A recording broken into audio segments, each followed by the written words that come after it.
आज की इस कहानी का नाम है गरीब बुढ़िया। यह एक दादी अम्मा की कहानी है। अगर आपको हिंदी कहानी देखने का शौक है तो कहानी को पूरा जरूर देखें। रामपुर गांव में हीरा नाम का एक गरीब किसान रहा करता था।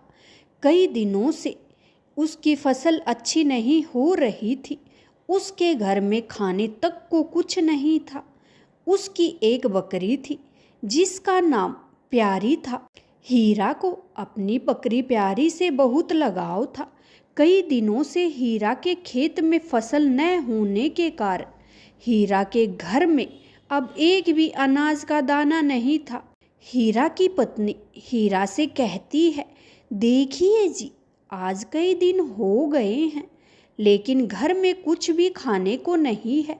अगर ऐसा ही चलता रहा तो हम भूखे मर जाएंगे। कई दिन हो गए हैं और पेट में एक भी अन्न का दाना नहीं गया। देखिए जी, आ गई आपकी प्यारी। इसकी भूख का तो ख्याल है तुम्हें। इसके लिए तो रोज जंगल से घास ले आते हो। ये तो घास फूस खाकर अपना गुजारा कर सकती है, लेकिन मैं तो घास फूस नहीं खा सकती ना जाने वो दिन कब आएगा जब तुम 2 वक्त की रोटी मुझे दे सकोगे। अब मुझसे और नहीं सहा जाता, बता देती हूँ। अरे भाग्यवान, तुम तो जानती ही हो मेरी मेहनत में कोई कमी नहीं है। अपने खेत में जो भी फसल बोता हूँ वो होती ही नहीं है। अब तुम ही बताओ मैं क्या करूं। लेकिन तुम चिंता मत करो भाग्यवान, जल्दी ही कोई ना कोई रास्ता निकल आएगा। अगर जल्दी से तुमने कुछ नहीं किया तो मैं तुम्हारी टूटी झोपड़ी और तुम्हें छोड़कर चली जाऊंगी। बता देती हूँ तुम्हें। अगली सुबह हीरा अपने खेत में चला जाता है और उसकी बकरी उसकी झोपड़ी में ही बंधी होती है और काफी चिल्ला रही होती है। अरे क्या हुआ, क्यों आज सुबह सुबह इतना चिल्ला रही है? मैं कहती हूँ चुप हो जाओ। अच्छा तो तू ऐसे नहीं मानेगी। आज तो मैं तुझे अच्छा सबक सिखाऊंगी। आज तुझे बेचकर कुछ पैसे ही मेरे हाथ में आ जाएंगे। कुछ दिनों से कुछ अच्छा भोजन नहीं खाया मैंने। तू किस काम आएगी मेरे। जिसके बाद हीरा की पत्नी बकरी प्यारी को एक चारवाहे के पास बेच देती है और कुछ बदले में पैसे लेकर खुश हो जाती है। शाम को हीरा जब खेत से वापस आता है और देखता है कि उसकी प्यारी बकरी झोपड़ी में नहीं है तो दुखी हो जाता है। तभी हीरा देखता है कि उसकी पत्नी बैठकर खूब सारी मज़ेदार जलेबियाँ और समोसे खा रही होती है। अरे वाह वाह, बहुत ही स्वादिष्ट, वाह वाह, बहुत ही मज़ेदार है। आज तो मज़ा आ गया, वाह वाह। अरे भाग्यवान, आज इतनी सारी जलेबियाँ और समोसे कहाँ से आए और मेरी प्यारी कहीं नज़र नहीं आ रही है। आखिर कहाँ है प्यारी? अरे ये जलेबियाँ और समोसे पास वाली बिमला दे कर गई है। वाह, बड़े मज़ेदार हैं। और भला मुझे क्या पता तुम्हारी प्यारी कहाँ है? गई होगी जंगल में कुछ चरने। अब भला यहाँ तो उसे कुछ मिलता ही नहीं। जाओ जाओ, जाकर ढूंढो अपनी प्यारी को।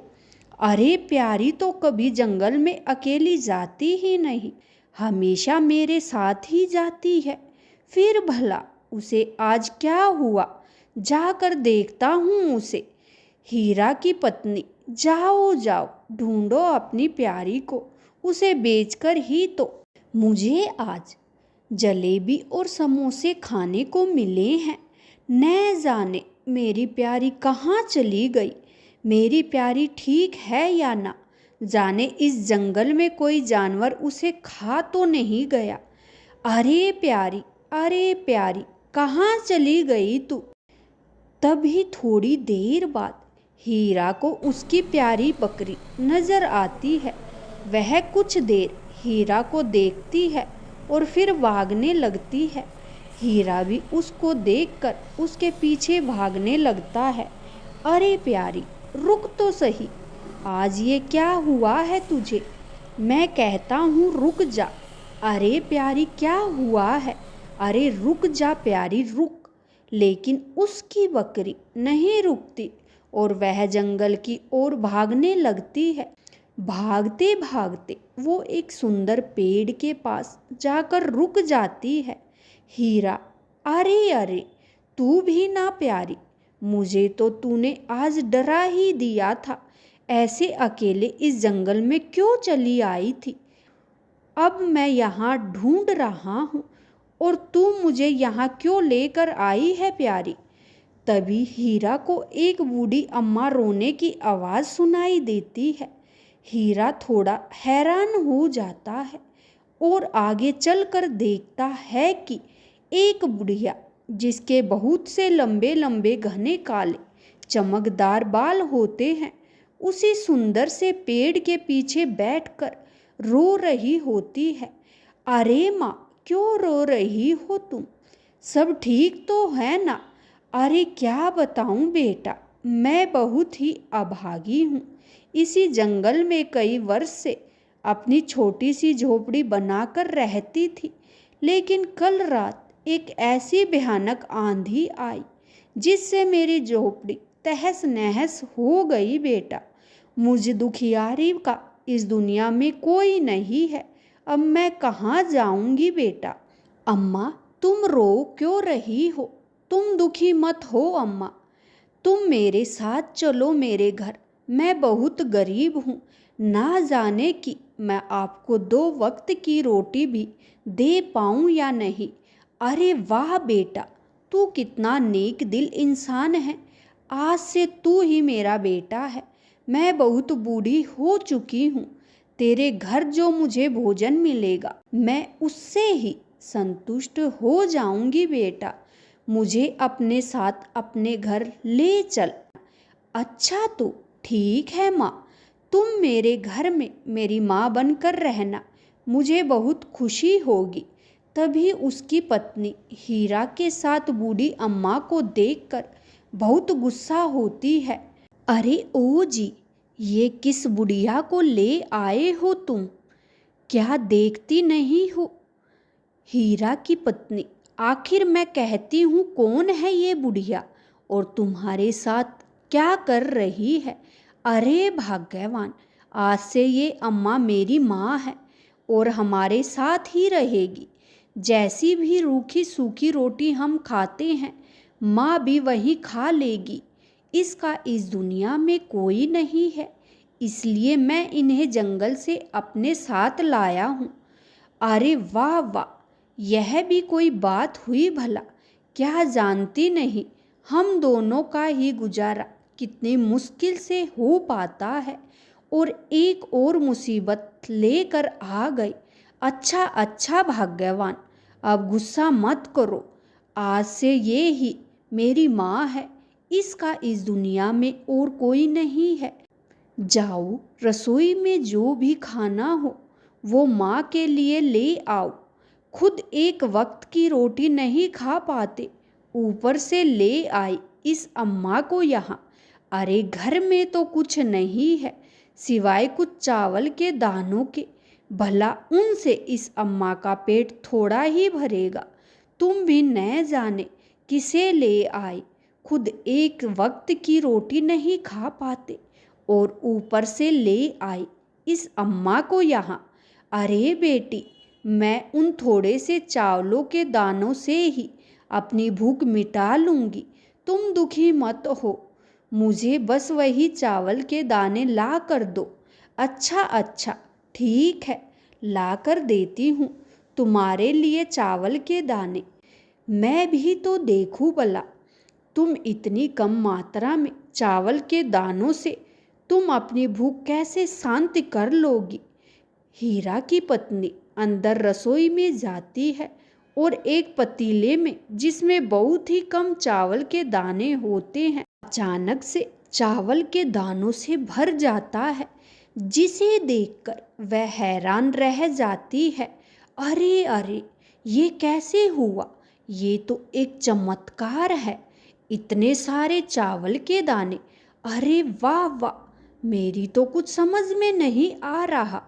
तभी वहाँ पर हीरा आ जाता है और ये सब देखकर हैरान हो जाता है। अरे भाग्यवान, ये कैसे हुआ? इतने सारे चावल के दाने, हाँ मेरी भी कुछ समझ में नहीं आ रहा है, ये कैसे हुआ?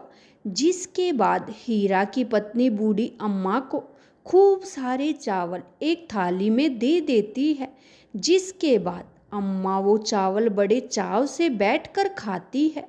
तभी हीरा की पत्नी बूढ़ी अम्मा के लंबे लंबे बाल बड़े ध्यान से देखती है, जो काफ़ी चमक रहे होते हैं। अरे वाह, इस बुढ़िया के बाल तो कितने लंबे और चमकदार है। वाह वाह, इतने सुंदर बाल। इस बूढ़ी अम्मा जैसे बाल तो पूरे गांव में किसी के नहीं है।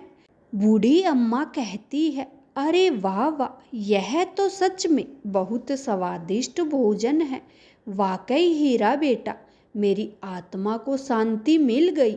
वाह वाह, बहुत मज़ा आया। आज तो न जाने कैसे ये चमत्कार हुआ और इन चावलों से हमारा पेट भर गया।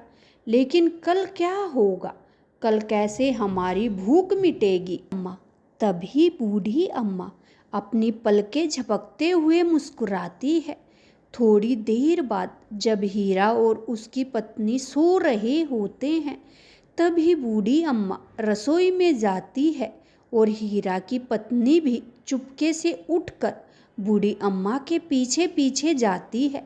तभी बूढ़ी अम्मा के बाल अचानक से और लंबे हो जाते हैं और बूढ़ी अम्मा अपनी आँखों की तेज रोशनी से रसोई में खाली डिब्बों में खूब सारा आटा, चावल, दाल सब कुछ डिब्बों में भर देती है। अरे ये क्या? ये चालाक बुढ़िया तो कोई साधारण बुढ़िया नहीं है, बल्कि जादुई है। इसके बाल अचानक से इतने घने कैसे हो गए? कहीं ये जादुई चुड़ैल तो नहीं जिसके बाल लंबे होते हैं? न जाने ये मेरी झोपड़ी में किस इरादे से आई है, पता तो लगाना ही पड़ेगा। तभी थोड़ी देर बाद बहुत तेज बारिश होने लगती है, जिसकी वजह से हीरा की झोपड़ी से पानी टपकने लगता है। हीरा और उसकी पत्नी यह देखकर घबरा जाते हैं। हीरा, अरे क्या, इस बारिश को भी अभी आना था, अब हम क्या करेंगे? हमारी टूटी झोपड़ी में बरसात का पानी टपक रहा है, अब हम क्या करेंगे जी?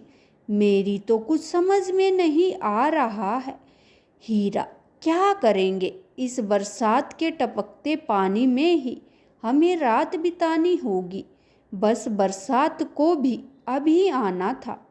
अगली सुबह हीरा जब उठता है तो ये देखकर हैरान हो जाता है, उसकी टूटी झोपड़ी के सामने बहुत सारी ईंटें लगी हुई है। अरे भाग्यवान, जल्दी आओ, ये देखो हमारी झोपड़ी के सामने आखिर इतनी ईंटें कहाँ से आई? मुझे तो कुछ समझ नहीं आ रहा है। हीरा की पत्नी, अरे मुझे तो लगता है ये भगवान का चमत्कार है, उन्होंने हमारी सुन ली है।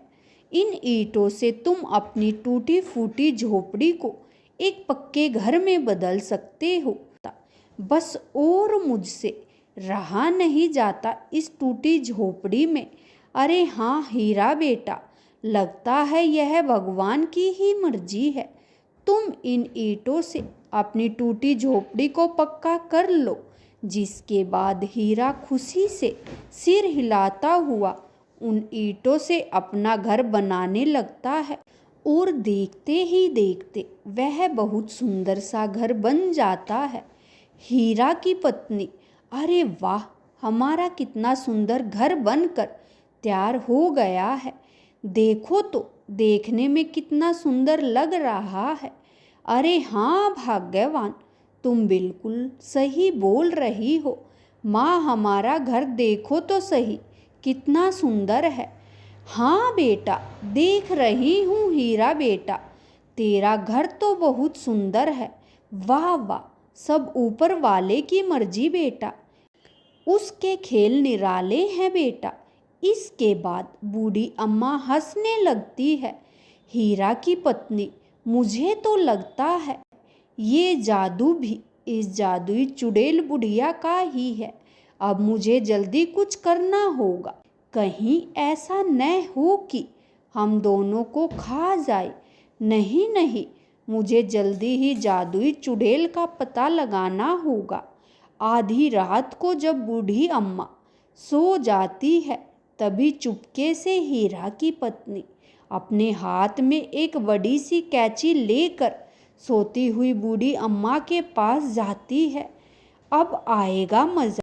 अब देखती हूँ इस चुड़ैल के लंबे घने बालों में कोई जादू है। मैं इसके ये बाल ही काट दूंगी, फिर देखती हूँ कैसे दिखाती है अपना जादू। और उस बूढ़ी अम्मा के सारे बाल काट देती है, जिसके बाद हीरा की पत्नी वहाँ से चली जाती है। तभी बूढ़ी अम्मा की आँख खुलती है और वो शीशे में अपने बालों को देखकर जोर जोर से हंसने लगती है। अरे ये पगली भी न जाने ना समझ है, अभी जानती नहीं है मुझे, मैं कोई साधारण बुढ़िया नहीं हूँ। तभी बुढ़िया की जादुई शक्ति से उसके बाल फिर से लंबे हो जाते हैं। अगली सुबह जब हीरा की पत्नी बूढ़ी अम्मा को छुपकर देखती है तो हैरान रह जाती है। अरे रे, ये क्या, इस जादुई चुड़ैल बुढ़िया के बाल फिर से आ गई। ये क्या हो रहा है, मुझे कुछ समझ नहीं आ रहा है। ये तो कोई बड़ी मायावी चुड़ैल लगती है, इसका तो मुझे पता ही लगाना पड़ेगा। तभी आधी रात को बूढ़ी अम्मा सो रही होती है और हीरा की पत्नी छुपकर उसे देख रही होती है। तभी अचानक से बूढ़ी अम्मा की आँख खुलती है और बाहर जंगल की ओर जाने लगती है। हीरा की पत्नी भी बूढ़ी अम्मा के पीछे पीछे जाने लगती है और तभी वह देखती है कि बूढ़ी अम्मा जंगल में तालाब के पास जाती है और अचानक से उस तालाब के पास जाकर एक बहुत सुंदर स्त्री बन जाती है, जो बहुत सारे जेवर पहने होती है। तभी तालाब में छवि आती है, जो दिखने में बहुत ही भयानक होती है। छवि, प्रणाम रानी परी, अब आपका समय धरती लोक पर थोड़ा ही शेष बचा है। आप एक जादुई नगरी से हैं और परियों की रानी हैं। जादुई नगरी को इसका इंतजार है। मैं जानती हूँ अब मेरा मनुष्य के बीच एक साधारण मनुष्य बनकर रहने का समय समाप्त होने को है, लेकिन जितना भी समय बचता है मैं अपने बेटे हीरा के साथ बिताना चाहूँगी। हीरा बहुत ही ईमानदार और नेक दिल इंसान है। मैं बहुत जल्दी ही जादुई नगरी वापस आ जाऊँगी। छवि, जी रानी परी, जो आपकी इच्छा, अब मैं चलती हूँ। जिसके बाद छवि वहाँ से गायब हो जाती है। इसका मतलब ये बुढ़िया जादुई चुड़ैल नहीं बल्कि जादुई नगरी की परियों की रानी है। अरे वाह वाह, कितनी अच्छे भाग्य हैं हमारे। अब मुझे समझ आ गया, मैं इस परियों की रानी को ऐसे नहीं जाने दूंगी। थोड़ी देर बाद हीरा की पत्नी अपने घर जाती है और हीरा को सारी बात बता देती है। अरे तुम ये क्या बोल रही हो, क्या सच में माँ कोई जादुई नगरी की रानी परी है? मुझे तो यकीन नहीं हो रहा है। हीरा की पत्नी, अरे हाँ, बिल्कुल सच बोल रही हूँ, मैंने सब अपनी आँखों से देखा है। वो परियों की रानी रानी परी है। कुछ समय बाद हीरा की पत्नी, देखो अम्मा, अब मुझे पता चल गया है कि तुम कोई साधारण अम्मा नहीं हो, बल्कि एक जादुई नगरी की रानी परी हो। बूढ़ी अम्मा हैरान रह जाती है। इतना सुनते ही बूढ़ी अम्मा फिर वही सुंदर रानी परी का रूप धारण कर लेती है। हीरा यह देखकर बहुत हैरान होता है। अरे माँ, मुझे तो यकीन नहीं हो रहा है, ये क्या देख रहा हूँ। तुमने यह अचानक से अपना रूप कैसे बदल लिया?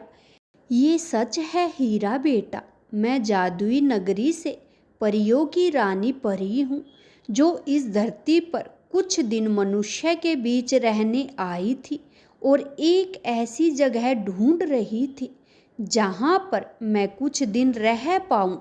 उस दिन जब मैंने तुम्हें जंगल में अपनी बकरी के लिए रोते देखा तो मुझे ये अनुभूति हो गई थी कि तुम्हारा हृदय बहुत कोमल है और नेक है। इसलिए मैंने सोचा कि तुम्हारे साथ ही अपने कुछ दिन धरती लोक पर बिताऊं। तुम जिस बकरी के पीछे मेरे पास आए थे वो तुम्हारी बकरी नहीं थी। तुम्हारी पत्नी ने तुम्हारी बकरी को एक चारवाहे को बेच दिया था। जिस दिन जंगल में तुम जिस बकरी से मिले वह तुम्हारी प्यारी नहीं थी, वह मेरी माया थी। मैं तुम्हें दुखी नहीं देखना चाहती थी बेटा। तुम एक नेक दिल इंसान हो जिसके साथ मैं कुछ दिन इस धरती लोक पर रह सकती थी। इसलिए ही मैंने अपना भेष एक बुढ़िया के रूप में बदल लिया और यहाँ तुम्हारे साथ घर चली आई। हीरा यह सुनकर बहुत हैरान होता है। हीरा, तो रानी परी, धन्य भाग है मेरे जो आप मेरे साथ मेरी माँ बनकर रहने आई। आपको अपनी माँ के साथ मैं पाकर मुझे बहुत खुशी हुई रानी परी। देखो रानी परी, तुम तो जानती हो, तुमने इतने दिन हमारे साथ बिताए हैं तो मैं तुमसे कुछ मांगना चाहती हूँ। तुम जादुई नगरी से हो, मेरे पति ने तुम्हें अपनी माँ समझा है, इसलिए मुझे मेरी इच्छा पूरी करनी होगी। परी, आखिर क्या इच्छा है तुम्हारी? मैं अवश्य ही पूरी करूँगी, बताओ मुझे। हीरा की पत्नी काफ़ी सोच में पड़ जाती है और 2 मिट्टी के घड़े लेकर आती है। हीरा की पत्नी कहती है, ये रहे मिट्टी के घड़े, तुम इन दोनों घड़ों को धन और सोना चांदी से भर दो, मैं बहुत अमीर हो जाऊंगी। इतना धन पाकर जो हमारी सारी समस्या दूर हो जाएगी। परी, अच्छा ठीक है, अगर तुम्हारी यही इच्छा है तो मैं ज़रूर पूरी करूंगी, लेकिन इन दोनों मिट्टी के घड़ों में से तुम्हें सिर्फ पहले घड़े को ही चुनना है, क्योंकि उसी में तुम्हारे लिए इतना धन और सोना चांदी होगा जो तुम्हारे जीवन के लिए पर्याप्त होगा। दूसरी मिट्टी का घड़ा लालच का घड़ा है। इस घड़े को तुम हाथ मत लगाना, वरना अच्छा नहीं होगा बेटी। और तभी देखते ही देखते दोनों मिट्टी के घड़ों में सोना चांदी भर जाता है। हीरा की पत्नी ये देखकर बहुत खुश हो जाती है। हीरा की पत्नी, अरे वाह, इतना सारा सोना चांदी, वाह वाह, अब मैं बहुत अधिक धनवान हो जाऊंगी। अच्छा हीरा बेटा, अब मेरा यहाँ से जाने का वक्त हो गया। तुम्हारे साथ कुछ दिन बिताकर मुझे आनंद मिला, लेकिन बेटी तुम ध्यान रखना, जो भी मैंने तुमसे कहा है, इन दोनों घड़ों में से केवल पहला घड़ा ही छूना, वरना परिणाम अच्छा नहीं होगा। जिसके बाद वो रानी परी वहाँ से गायब हो जाती है। अरे वाह, इतना सारा धन! अब जरा इस धन से भरे घड़ों को छू कर देखूं। वाह, इतना सारा धन! अब तो मैं पूरे गांव में सबसे अधिक धनी हो जाऊंगी। वह पहला घड़ा उठाती है और बहुत खुश हो जाती है। लेकिन फिर हीरा की पत्नी की नज़र दूसरे घड़े पर पड़ती है जो सोने और चांदी से चमक रहा होता है। हीरा की पत्नी, अरे वाह, ये धन का दूसरा घड़ा तो बहुत चमक रहा है। अरे वाह, अगर इस मटके का धन भी मेरा हो जाए तो कितना अच्छा होगा, मैं और धनी हो जाऊंगी। हीरा कहता है, नहीं नहीं भाग्यवान, ये तुम क्या कर रही हो? तुम्हें याद नहीं रानी परी ने क्या कहा था? दूसरा घड़ा लालच का घड़ा है, तुम्हारे हाथ लगाने से इसका परिणाम अच्छा नहीं होगा, ऐसा मत करो।